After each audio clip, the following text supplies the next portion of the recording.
Merci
Dieu ne choisit pas parce que tu as l'art de parler. Regardez l'exemple de Moïse. La Bible nous dit qu'il ne savait pas parler. Mais Dieu l'a choisi. Dieu choisit les faibles. Il a pris Gédéon. Ce n'est pas parce que Gédéon était fort, mais Dieu le voyait comme un vaillant héros. Bien-aimé, vois-toi comme un homme fort que Dieu a choisi cet après-midi. Ne te vois pas dans tes faiblesses, ne te vois pas dans tes incapacités, mais vois-toi comme celui que Dieu a choisi. Vois-toi comme celui que Dieu a sélectionné cet après-midi. La Bible dit que personne ne vient dans la présence de Dieu. Si Dieu l'a attiré lui-même, si tu es venu dans ces lieux, c'est que Dieu t'a appelé. C'est que Dieu t'a attiré. Bien-aimé, il y a des gens que nous invitons. Il y a des gens, il y a de nous que nous appelons dans la présence de Dieu, mais qui ont du mal parce que Dieu ne les a pas attirés. Mais si tu es là aujourd'hui, Dieu t'a attiré. Dieu t'a appelé dans sa sainte présence parce qu'il a quelque chose à te communiquer. Dieu a quelque chose à faire avec toi ce soir. Dieu va t'utiliser comme canal pour quelqu'un ce soir. Dieu va t'utiliser comme une bénédiction pour une famille. Dieu va t'utiliser comme une bénédiction pour une entreprise. Dieu va t'élever comme une personne dans une nation. Dieu va te bénir. Et Dieu va t'utiliser, bien aimé. Je ne parle pas en vain, mais je parle parce que l'Esprit de Dieu parle. Je ne parle pas parce que le corps me pousse, mais je t'annonce que l'Éternel veut t'emmener quelque part. Dieu veut que tu arrives là où il t'attend. Tu as la mission. Voilà pourquoi nous avons dit que l'onction vient. Bien-aimé, pour aller au bout de ta mission, tu as besoin de l'onction de l'Éternel. Tu as besoin que l'huile descende. Tu as besoin que l'Esprit descende. Et quand l'Esprit descend, l'Esprit vient attester. L'Esprit vient témoigner. L'Esprit rend témoignage. Jésus, pour entrer dans la mission, le ciel s'est ouvert. La colombe est descendue. Et une voix s'est fait entendre. La voix s'est fait entendre pour témoigner Jésus. Que la voix de l'Éternel se fasse entendre pour ta vie ce soir. Que l'Esprit atteste que tu es un serviteur de Dieu. Que l'Esprit atteste que tu es un enfant de Dieu. Que l'Esprit atteste que tu es fils de Dieu. Que le Seigneur élève. Bien-aimé, je ne sais pas si tu es conscient des enjeux de ce temps. Si tu es conscient des enjeux de ce moment. Bien-aimé, nous ne sommes plus au temps où les gens allaient seulement au temple. Mais nous sommes au temps où l'industrie de la technologie a évolué, où les choses ont évolué, où l'homme est capable de se voir à 8000 km. Seigneur, nous avons besoin que tu attestes dans la vie de quelqu'un cet après-midi. Car les enjeux sont trop grands. Les enjeux sont trop grands. Bien-aimé, que ce soit la soif et ta prière de cet après-midi. Les enjeux sont tellement grands. Les enjeux sont tellement grands. Le Seigneur dit dans sa parole que la création soupire. La création entière soupire. Le ciel soupire. La terre soupire. Les arbres soupirent. Les animaux soupirent. Ils attendent la révélation. Seigneur, où sont les fils de Dieu? Où sont les fils de Dieu?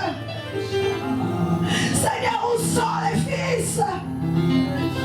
Où sont les fils, Seigneur? Qu'ils libéreront la création entière. Qu'ils libéreront la création, Père. Seigneur, où sont les fils? Seigneur, c'est que tu fais, Seigneur. Ouais, moi, cet après-midi, Seigneur.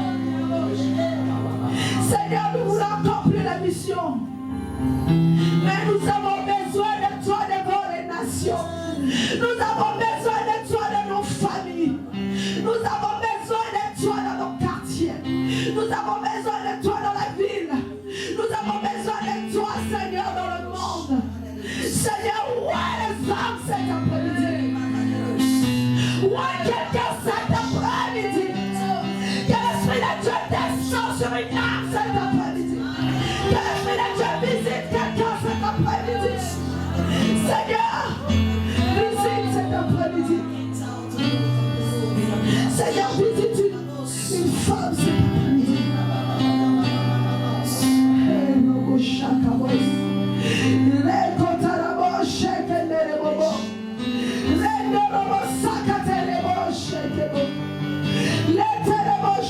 Visite un homme cet après-midi. Tu dis dans ta parole, dans le livre de Joël 2, que dans ce temps, Seigneur, tu déverseras ton esprit sur toute chair. Tu déverseras ton esprit sur toute chair. Nos enfants, Seigneur, prophétiseront. Nos vieillards auront des songes. Que les vieillards de cette assemblée, Seigneur, puissent commencer à voir les yeux ouverts. Commencer à voir des songes. Qu'elles soient les seuls à pouvoir interpréter. Comme tu as fait avec Joseph, Seigneur. Visite un homme, visite une femme. Oh, Seigneur, telle est ma prière cet après-midi pour une personne. Seigneur, telle est ma prière pour cet après-midi, Seigneur. Que tu visites une personne. Que tu visites une personne cet après-midi. Que tu visites une personne cet après-midi. Oh! Oh Jésus.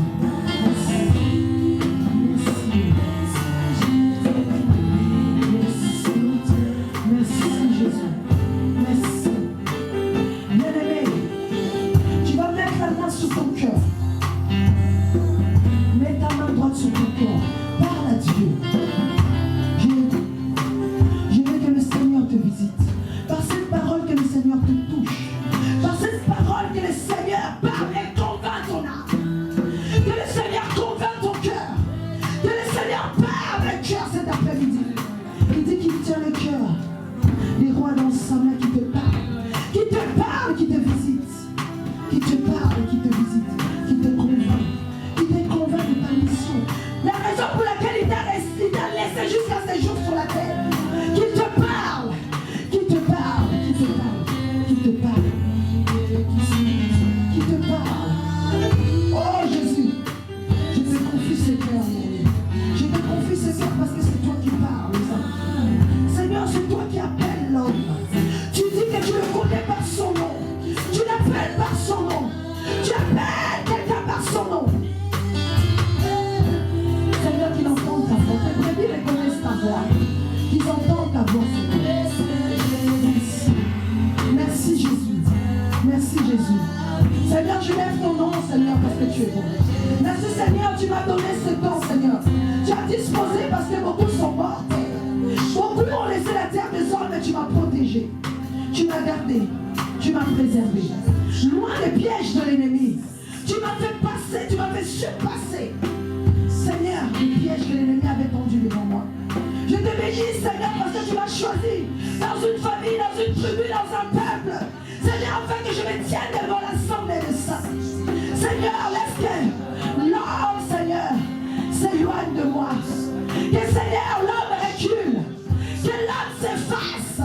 Et que l'Esprit de Dieu prenne le dessus. Que l'Esprit de Dieu parle pour l'édification de ton peuple. Seigneur, que le Saint-Esprit oracle cet après-midi. Seigneur, que tu parles à un homme, que tu parles à une femme. Seigneur, merci. Tu es le choix de Dieu.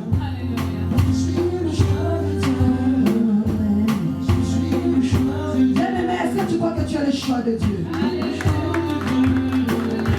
J'aimerais que tu exprimes ta joie si tu es le choix de Dieu.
choix de Dieu. La Bible me dit, nulle part que là où quelqu'un a été sélectionné par Dieu, que sa vie a été facile. Ce n'est pas parce que ce n'est pas facile que tu n'es pas le choix de Dieu. Même quand c'est difficile, tu restes le choix de Dieu. Parce que la victoire est de notre côté, n'est-ce pas? Nous allons lire la parole de Dieu. Nous commençons dans le livre d'Hébreux. Le livre d'Hébreux. Parce que ce soir, bien-aimé, je vais te parler de la chose que Dieu a faite pour toi. Pourquoi tu es là aujourd'hui? Le livre d'Hébreux, chapitre 5.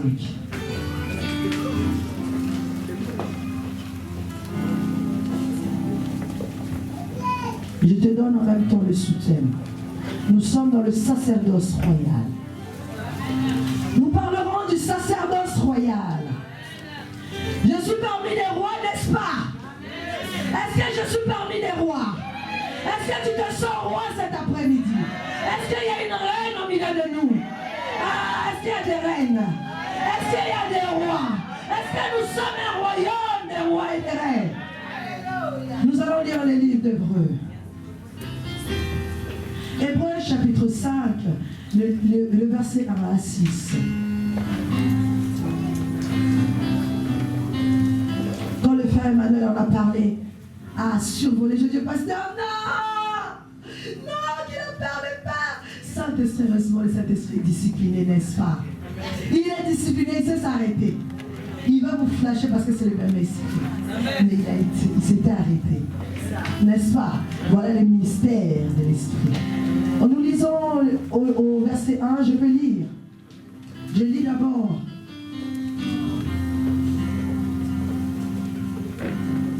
Le chapitre 5. En effet, tout souverain sacrificateur pris du milieu des hommes est établi pour les hommes dans le service de Dieu.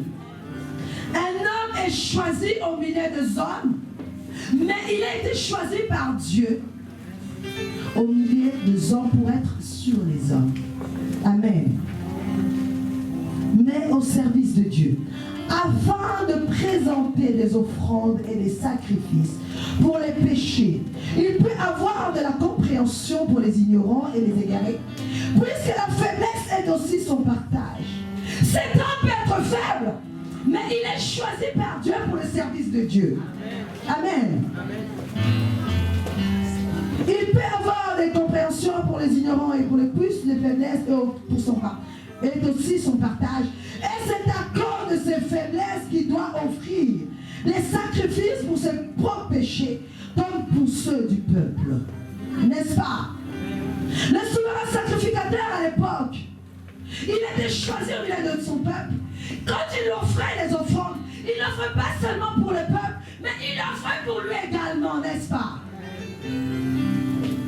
Nous continuons, bien-aimés de Dieu. Nul ne s'attribue cette dignité. Nul ne vient à Dieu s'il n'est été attiré.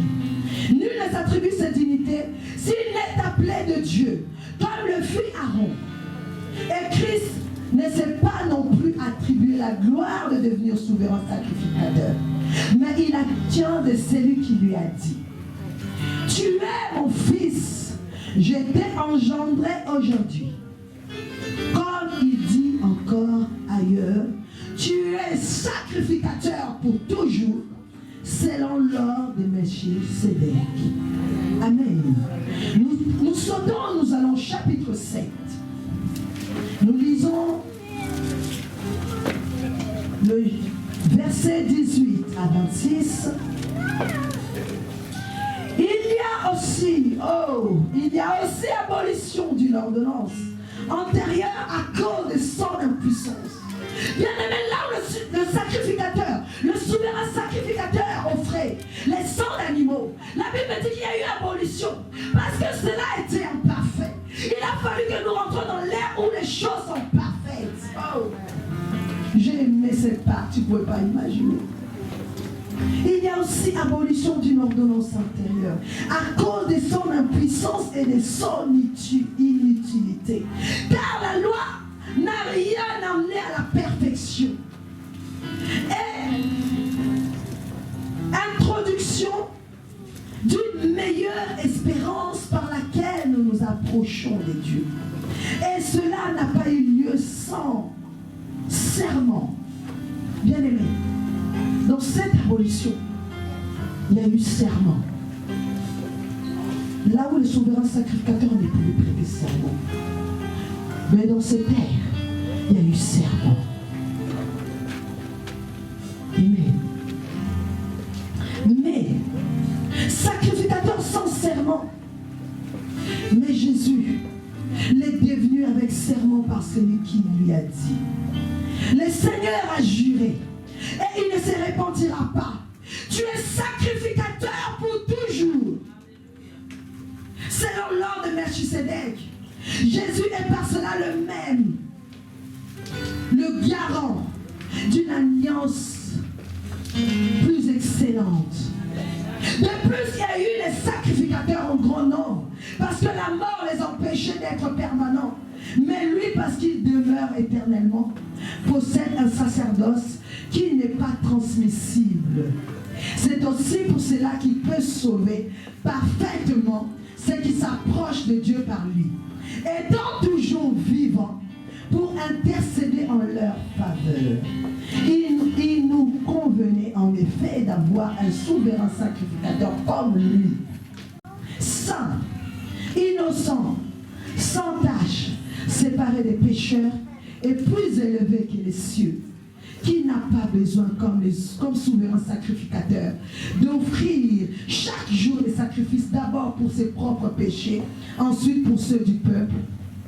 Car ceci, il l'a fait une fois pour toutes en s'offrant lui-même. En effet, la loi établit souverain sacrificateur des hommes, sujet à la faiblesse, mais la parole du serment qui a été fait après la loi établit le Fils qui est parfait pour l'éternité. Amen. Amen. Nous pouvons nous asseoir dans la sainte présence du Seigneur. Alléluia. Je ne sais pas si quelqu'un, l'Esprit l'a ramené à saisir ces paroles. Au début, je vous ai parlé des souverains sacrificateurs. Les souverains sacrificateurs, bien aimés, ils descendent de la lignée d'Aaron. C'est le premier homme que Dieu a choisi pour offrir des sacrifices pour tout un peuple. Et Aaron étant choisi, Dieu a établi ce mandat pour toute sa lignée. C'est-à-dire que quand Aaron mourra, son fils prendra la relève. Quand son fils mourra, son petit-fils, et ainsi de suite, que Dieu avait établi les choses. Je ne sais pas si vous avez entendu, mais ces gens-là mouraient. Donc, cela les rendait faibles. Ils ne pouvaient pas accomplir cela parfaitement. Et avant aussi, on nous dit qu'eux aussi péchaient. Donc, ils étaient obligés d'offrir les sacrifices non seulement pour les autres, mais également pour eux parce qu'ils avaient des faiblesses. Mais Dieu, dans son amour, dans sa grâce, il s'est dit qu'il va nous choisir quelqu'un qui vivra d'éternité en éternité. Quelqu'un qui sera capable de se présenter, pas dans l'imperfection, mais dans la perfection totale. La Bible dit qu'il était saint. Il était digne de se présenter. Mais cela ne s'est pas fait non plus sans serment. Il a prêté serment sur sa propre. Vous voyez, aux États-Unis, on prête serment sur la Bible. Imaginez quelqu'un qui ne meurt pas et qui prête serment sur sa vie. Enfin que toi et moi, nous quittons un état pour passer de l'autre côté. Bien aimé, il s'est fait une transmission très puissante de nous enlever de l'ordre de la lignée d'Aaron pour nous faire entrer dans cet ordre-là de Jésus-Christ. Voilà pourquoi cet après-midi, bien-aimé, je te dis, vois-toi comme le choix de Dieu. Amen. Qu'est-ce que cela veut dire, sacerdoce? Le sacerdoce, en latin, on peut dire otis. Le sacerdoce, c'est pour une dignité. C'est une fonction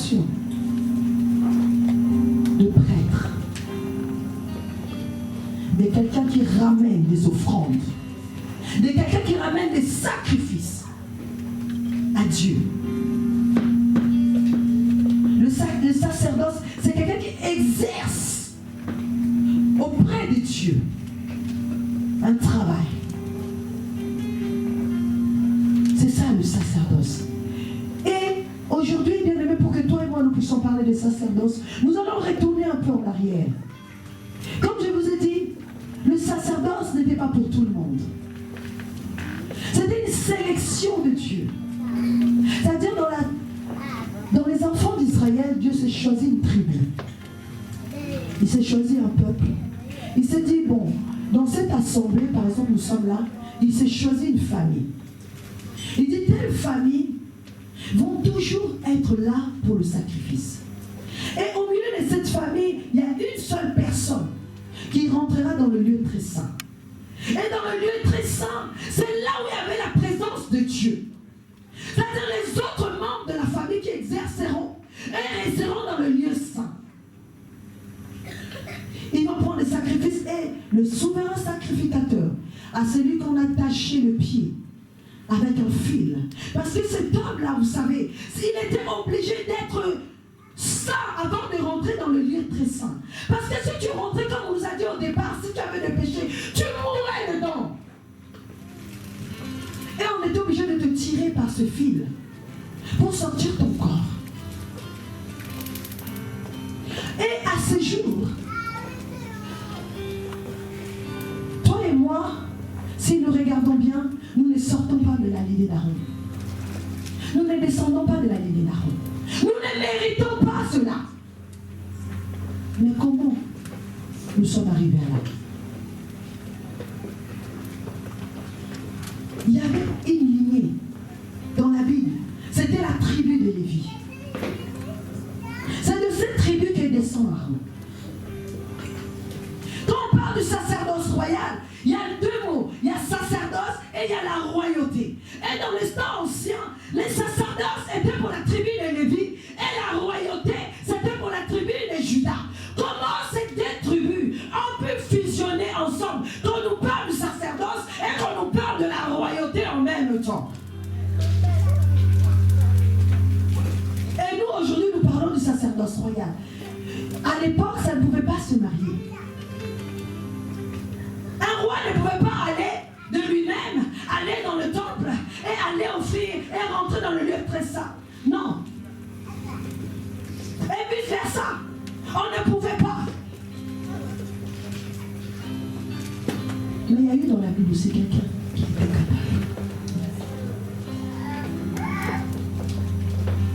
Vous voyez, quand dit à la servante de Dieu, qu'Ozias a essayé, il a eu la lèpre. On ne pouvait pas mélanger les deux. Mais comment on est arrivé au point où les choses pour nous se sont mélangées? Que toi et moi, que nous soyons arrivés au point d'être des rois et en même temps être des sacrificateurs. Bien aimé, il s'est passé des choses. Quand Jésus est arrivé, il s'est passé une transmission. La royauté, bien aimé, c'était pareil. Quand nous voyons l'histoire de Saül qui a été le premier roi d'Israël, les enfants d'Israël se plaignaient de ne pas avoir de roi comme les autres peuples. À l'époque, il y avait d'autres nations qu'on appelait les nations païennes. Ces nations avaient des rois, avaient des reines, avaient tout cela. Mais les enfants d'Israël étaient conduits par Dieu lui-même. Mais voilà qu'un temps, ils ont voulu un roi. Et il y a eu Saül. Les rois étaient sélectionnés. Et Dieu aussi, par sa grâce, il lui a donné l'esprit. Parce que pour gouverner ce peuple, il fallait être conduit aussi par l'esprit. L'esprit de Dieu s'était reposé sur Saül. Mais plus tard, la royauté, il fallait bien que ça évolue. Il fallait bien que ça descende, la royauté descend de père en fils. La royauté, il fallait bien que ça descende et que ça aille quelque part. La royauté est descendue, la royauté est arrivée jusqu'à David. Pareil, comme je vous dis, il y a toujours une sélection entre peuple et nation. Dieu s'est choisi encore un homme pour succéder à cet homme-là.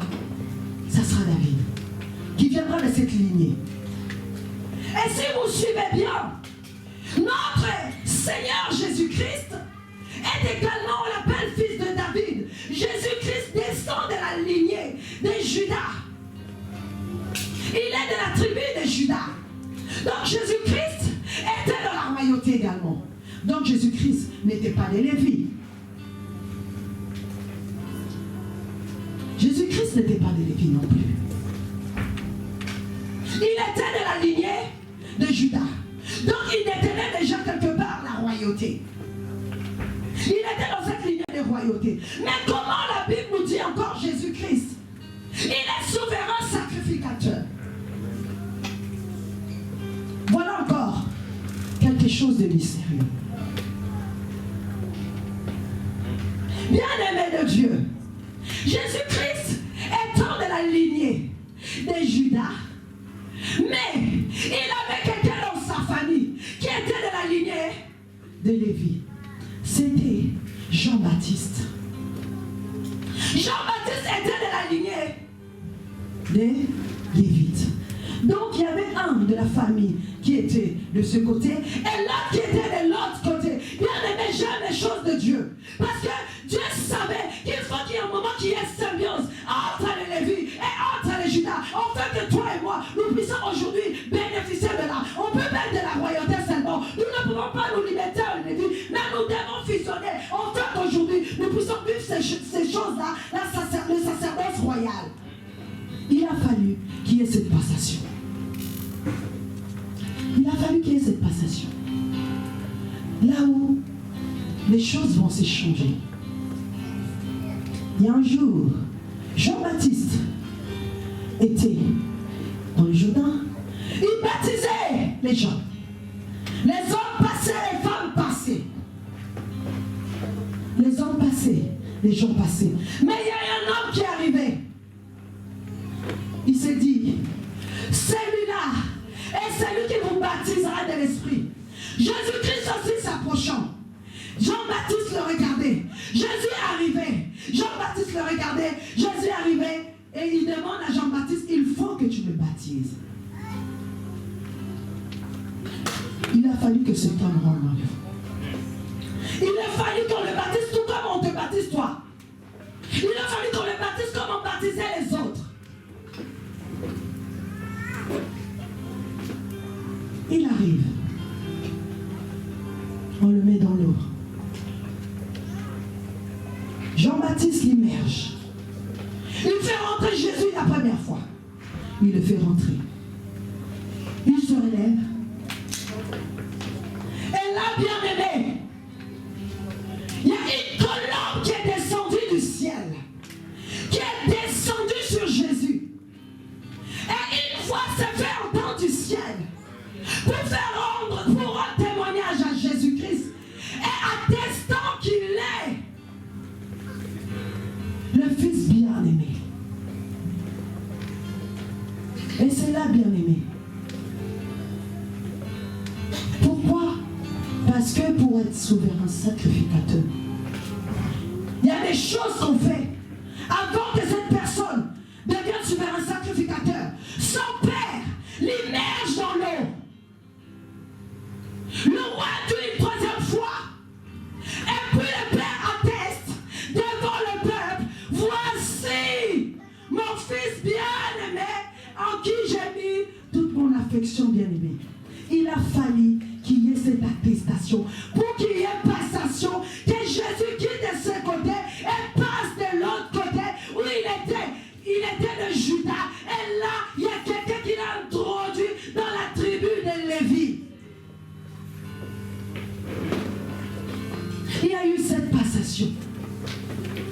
Pour que toi et moi, bien-aimés, nous puissions bénéficier et parler de cela. Il a fallu qu'il y ait cette passation.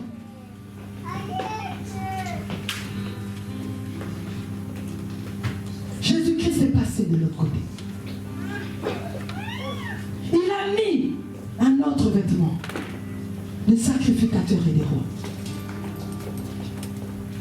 On le reconnaissait déjà. Voilà pourquoi quand on le crucifié, on lui demandait, es-tu le roi? Ils avaient la révélation de qui il était parce qu'ils savaient qu'il descendait de la tribu de Judas. Est-ce que ça sera toi le roi d'Israël? Il a dit, si vous le dites, il était roi. Et ce jour-là, il est devenu souverain sacrificateur. Il était capable de ramener les hommes, les péchés du monde. Mais c'est plus tard sur la croix que tout sera accompli. Amen. Amen. Bien-aimé, la royauté, par rapport à toi et moi, c'est pour régner, bien-aimé. C'est pour régner dans ce temps comme celui-ci, où le ténèbre envahit la terre. C'est pour régner.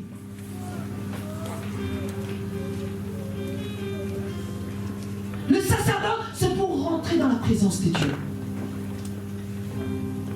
Pourquoi jusqu'à ce moment, nous n'arrivons pas à régner? Quand je parle de régner, bien-aimé, ne te vois pas seulement en train de marcher sur les gens, en train d'être déçu, mais c'est-à-dire que ta lumière, on ne peut pas la cacher. On ne pourra pas te recouvrir même dans ton lieu de travail. Ta lumière doit éclater. Ta lumière doit être touchée. Doit toucher d'autres personnes. Bien-aimé, dans la royauté, il y a la droiture. Il y a la puissance. L'Éternel te dit qu'il t'a donné l'autorité, il t'a donné le pouvoir. Pourquoi? Parce que tu es là, tu es censé régner. Les petites choses, les choses de famille bien-aimée, ça fait mal au cœur quand nous en voyons les enfants de Dieu encore. À ces jours, ils se battent avec des petites choses. Oh, il faut prier pour moi, pour telle chose bien-aimée. Tu dois être au-dessus. Tu dois surpasser. Tu dois te mettre au-dessus de chaque situation. Tu dois te lever dans la prière. Tu dois être quelqu'un qui a conscience de qui il est. Un roi, tant qu'il ne sait pas, bien-aimé, c'est les choses ou les situations qui les dominent.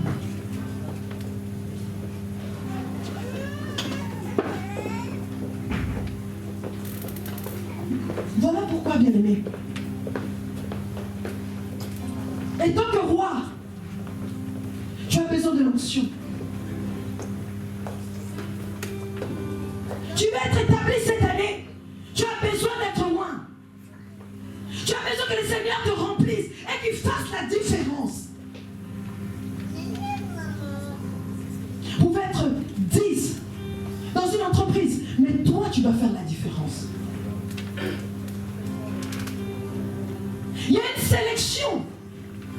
C'est cette sélection que Dieu avait mis pour toi. Bien-aimé, tu dois être parmi.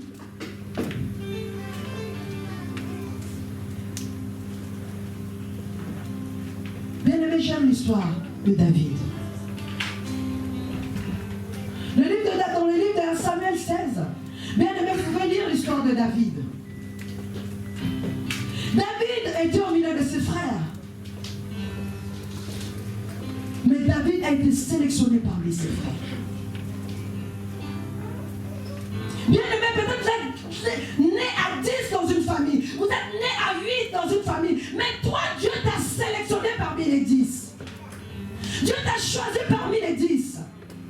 Bien-aimé, quand Dieu a envoyé Samuel dans la famille d'Isaïe, arrivé bien-aimé, en Seigneur, il a trouvé les frères de David. Ils étaient plus grands que David. Il y avait de plus bons, bien-aimés. Mais Dieu a dit, c'était pas eux. Dieu ne regarde pas comme un homme. Dieu ne regarde pas comme toi et moi. Peut-être on vient sélectionner les gens dans ton entreprise. Si je regarde, si ces gens-là regardent au regard des hommes, peut-être ça ne peut ne pas être toi.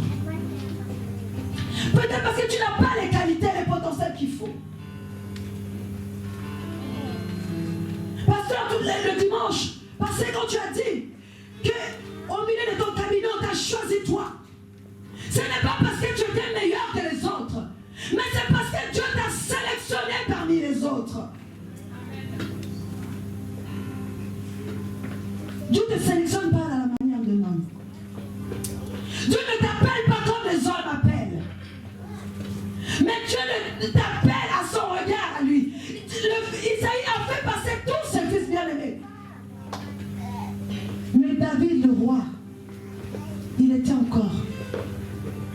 dans la brousse. Pendant que les anciens croyaient que ça serait un des fils, ils disaient que lui, ça doit être lui. Ah non, parce qu'il avait des biceps. Ah non, parce qu'il était grand. Oh non, parce qu'il savait parler. Mais Dieu ne voyait pas ce qu'eux voyaient. Il savait que je m'étais choisi quelqu'un. Il est de cette famille, mais il n'est pas dans cette famille. Tu es peut-être dans une famille, mais Dieu ne te voit pas là. Vous voyez David, il faisait partie de la famille, mais il vivait en dehors de la famille. Parce que pendant qu'il était lui-même dans son coin, le Seigneur l'a rangé. Le Seigneur lui faisait passer les épreuves. Bien aimé, peut-être qu'il y a quelqu'un au milieu de nous à ce jour, il n'est pas au milieu de sa famille. Tu te sens exclu, banni parce que. Tu te sens peut-être pas considéré. Mais je te ramène aujourd'hui à comprendre pourquoi. À savoir pourquoi tu es au milieu de ta famille, mais tu n'es pas au milieu de ta famille. Tu as l'impression qu'on ne t'aime pas. Tu as l'impression que les autres ne te comprennent pas. Vous avez vu la réaction de ses frères quand David était parti sur le terrain de combat. Leur réaction était très agressive envers lui. Ça veut dire que quelque part David n'était pas considéré au milieu de ses frères. Ça veut dire que quelque part David était peut-être malmené par ses frères. Voilà pourquoi cet enfant s'était réfugié dans son coin. Voilà pourquoi cet enfant vivait loin des autres. Mais Dieu le regardait de là où il était. Tu es exclu. Dieu te voit. Dieu te regarde.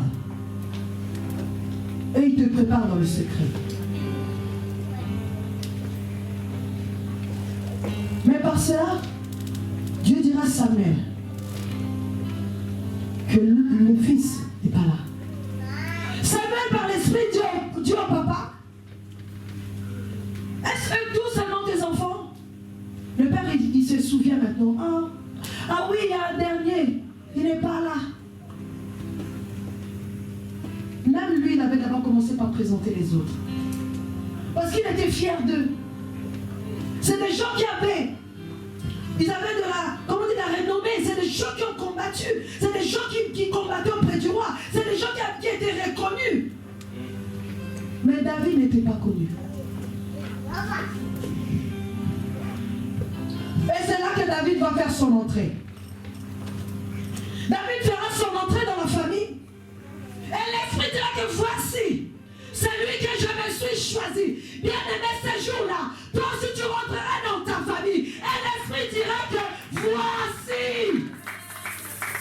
celui que j'ai choisi. Et l'onction de Dieu va descendre sur David. On mettra l'huile sur David devant ses frères.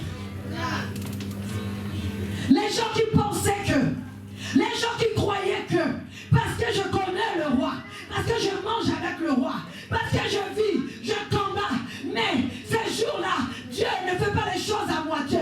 Dieu te lèvera au milieu des tiens. Dieu lève toujours là où on t'a humilié. Dieu lève toujours là où on t'a abaissé.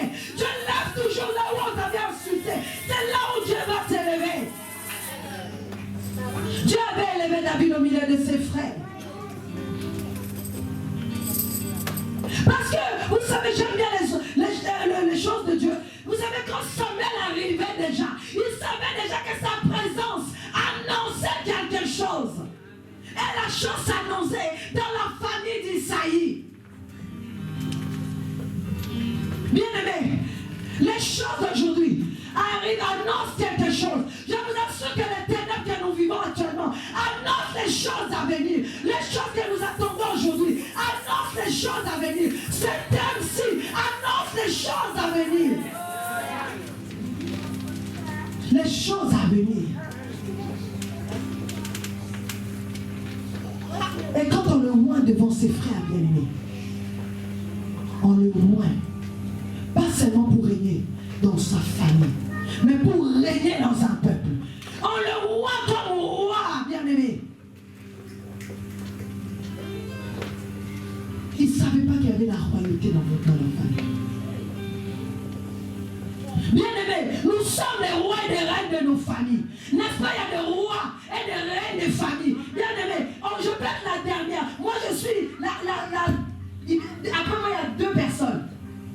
Mais je me considère étant responsable d'une famille. Quand je prie, bien-aimé, c'est pour ça que je vous ai dit, ne vous regardez pas à vos faiblesses. Ne vous regardez pas ce que vous êtes. Tu peux être dernier d'une famille, mais le Seigneur t'établit dans une famille.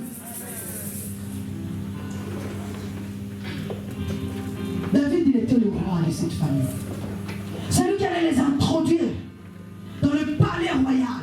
C'est lui qu'on a humilié. C'est lui qu'on a vu moins que rien. Bien-aimé, le Seigneur sait élever quelqu'un de la boue. Le Seigneur sait ramasser du néant. Le Seigneur est capable de t'élever. C'est bien-aimé. Là où on te verra aujourd'hui sans papier, il ne sait pas les choses à venir. Ça sera quelque chose de merveilleux et quelque chose de grand que le Seigneur prépare pour un peuple. Alléluia.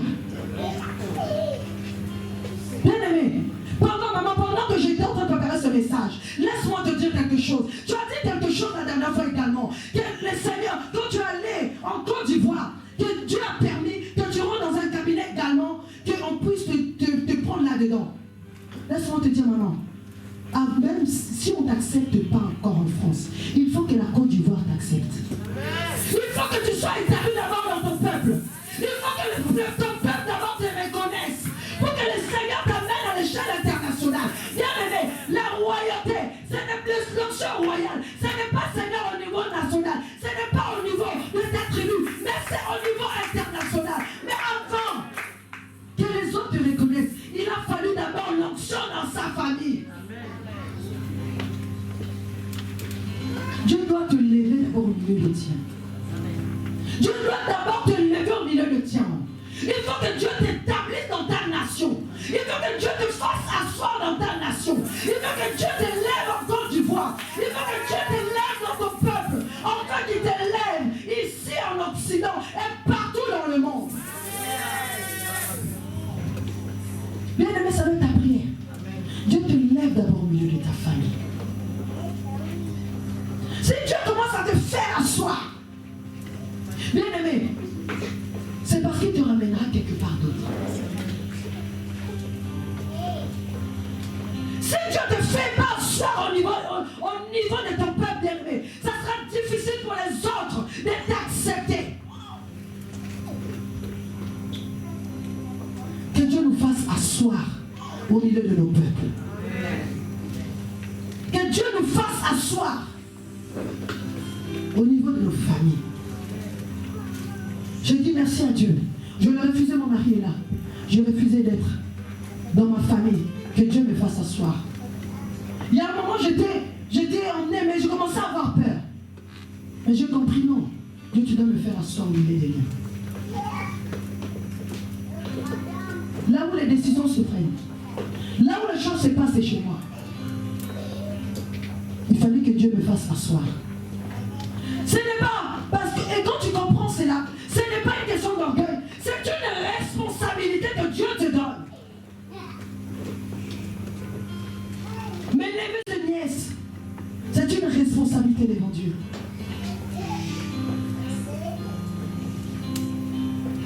Ta famille, c'est une responsabilité que Dieu te donne. Que le Seigneur nous fasse asseoir. Bien-aimé, je viens proclamer pour toi cette année. Je viens oracler pour la vie d'une personne en cette année. Je viens déclarer pour une personne cette année. Si tu es la personne bien-aimée, tu vas saisir la chose. Que le Seigneur te lève et qu'il te voie de manière percutante. Que le Seigneur te voie de manière à ébranler les ténèbres. Enfin, que ton onction se fasse voir au niveau national et international.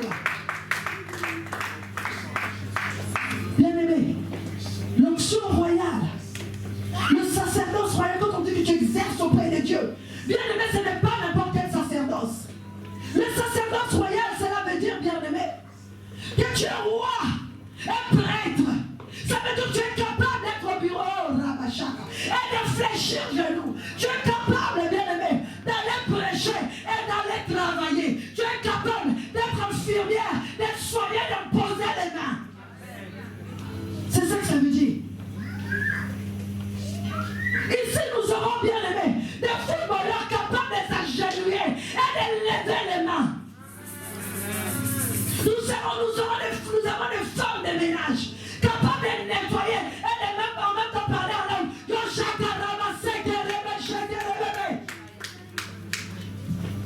Nous aurons des étudiants ici qui sont capables de se mettre devant leurs notes et de pleurer le Saint-Esprit. C'est ça la royauté, bien-aimé. C'est ça le sacerdoce royal. C'est-à-dire tu as la royauté et tu as la prêtrise. Tu as la royauté, tu as la prêtrise. Tu es un chef d'entreprise en même temps capable de te mettre devant l'autel et de prier.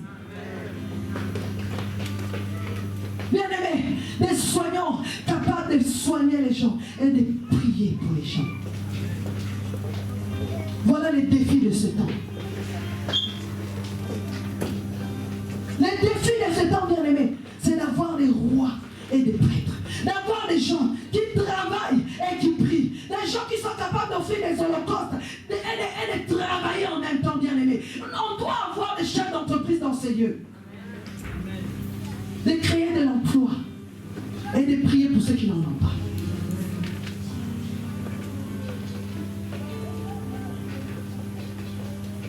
La dernière fois dans le groupe, on nous envoyait un homosexuel. On dit qu'il a fait le tour des églises, mais il n'a pas trouvé solution. Bien aimé, ces genres d'échecs, dans le temps où nous sommes, le Seigneur savait. On est obligé d'avoir des rois et des prêtres.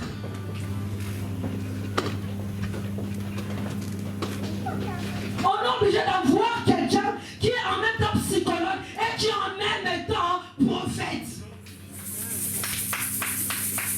C'est le défi de ce temps. Sinon, comment allons nous soigner l'homosexualité? Comment allons nous traiter? Ça ne suffit pas de prier, ces gens-là ont seulement prié. C'est la connaissance qui manquait. Bien-aimé, c'est le défi de cette saison. Dis-toi que pour les défis de cette saison, tu as besoin d'être prêtre et roi. Tu as besoin de travailler et de prier. On a besoin de voir les enfants de Dieu dans des sphères qu'on ne s'attendait pas. Aujourd'hui, la sœur m'a évoqué au milieu de la mode. On a besoin d'avoir des gens qui travaillent dans la mode et qui prient. De manière que quand quelque chose arrive, elle intercède déjà avant que nous puissions voir. Bien aimé, il y a des enjeux très grands. L'homosexualité qui traîne au milieu des enfants de Dieu. Des fois tu veux prier, tu mets les pieds, tu mets les mains. Mais la connaissance d'avoir été à l'école, comment on traite ces problèmes, c'est de ça que nous avons. Merci Dieu de t'avoir fait psychologue. Parce qu'il a permis que tu mettes dans le sacerdoce et en même temps être dans ton royaume. Merci Dieu pour la sœur Michel qui est infirmière, en même temps elle est dans le sacerdoce. Bien-aimés, nous avons besoin de ces genres de personnes.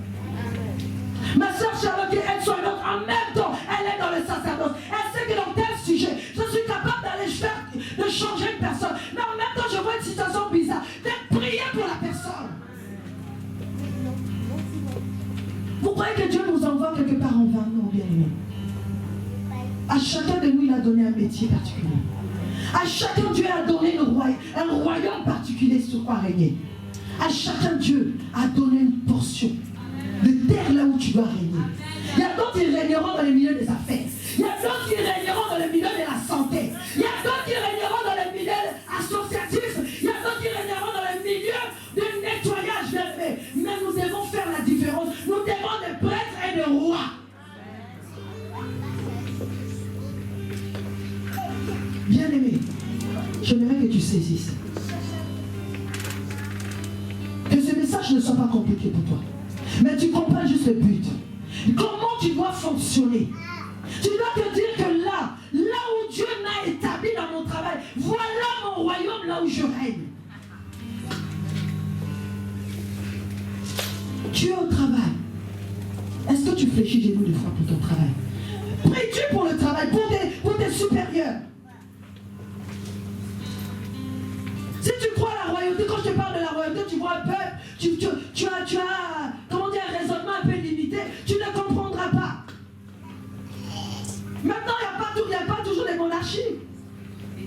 Quand je te parle de ton royaume, c'est ton travail. domaine tu te trouves? Dans quel domaine tu exerces? Dans quel domaine Dieu t'a envoyé? Vois-toi comme quelqu'un qui est en mission. Là où tu es, Dieu est en mission. Tu es ambassadeur de Dieu.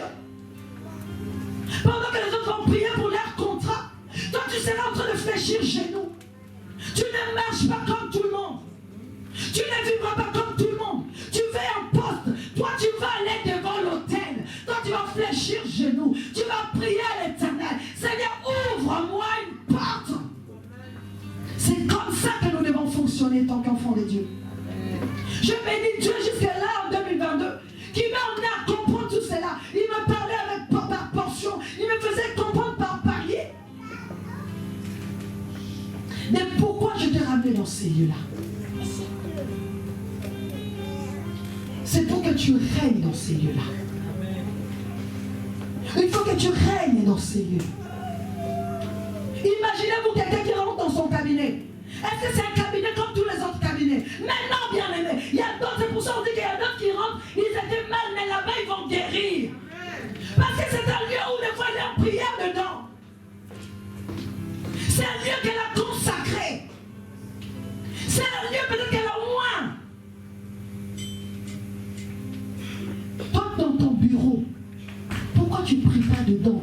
Tu pars, tu laisses entre les mains du Seigneur. De manière que quand quelqu'un rentre, ça change l'atmosphère de son état. C'est-à-dire que quand la personne pénètre dans ton bureau, même si vous voulez venir parler sur les gens, tout s'arrête. Même si vous voulez venir critiquer, dans ton bureau, ça devient un hôtel.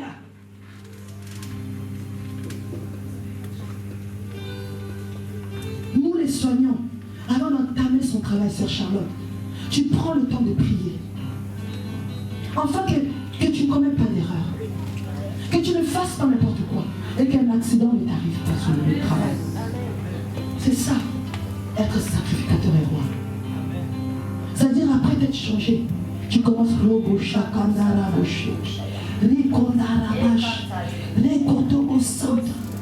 vous savez, le lieu de la santé, il y a beaucoup d'esprit. Elle sait qui naît, c'est qui meurt. Tu arrives dans ces lieux. Comment peux-tu fonctionner comme tout le monde? Tu arrives un matin, tu prends le café, tu fais donc tu vis comme tout le monde. Non, tu n'as pas compris.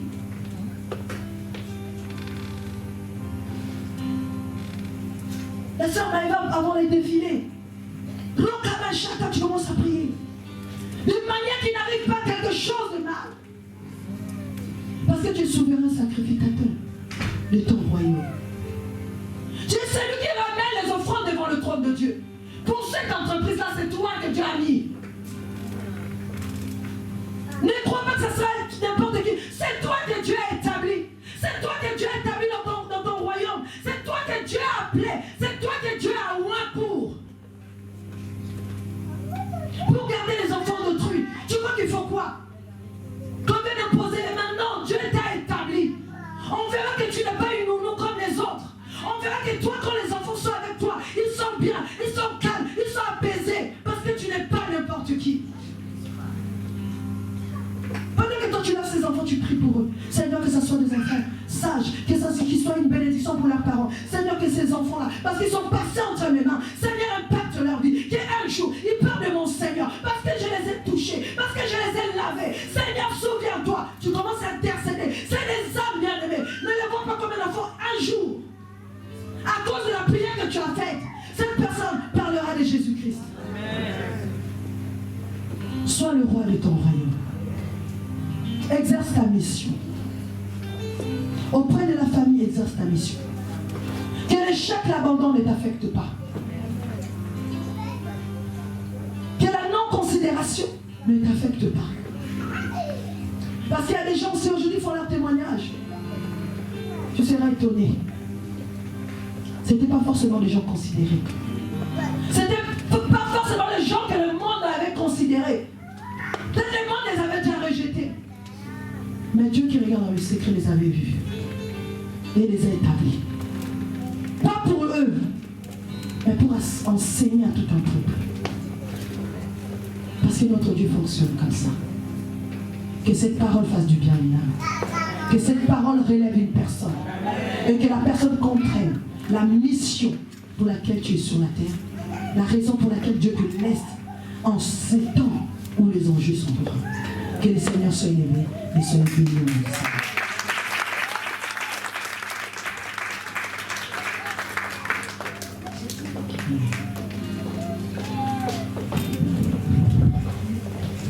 Bien aimé, on va se lever, vous allez élever la voix ensemble avec moi.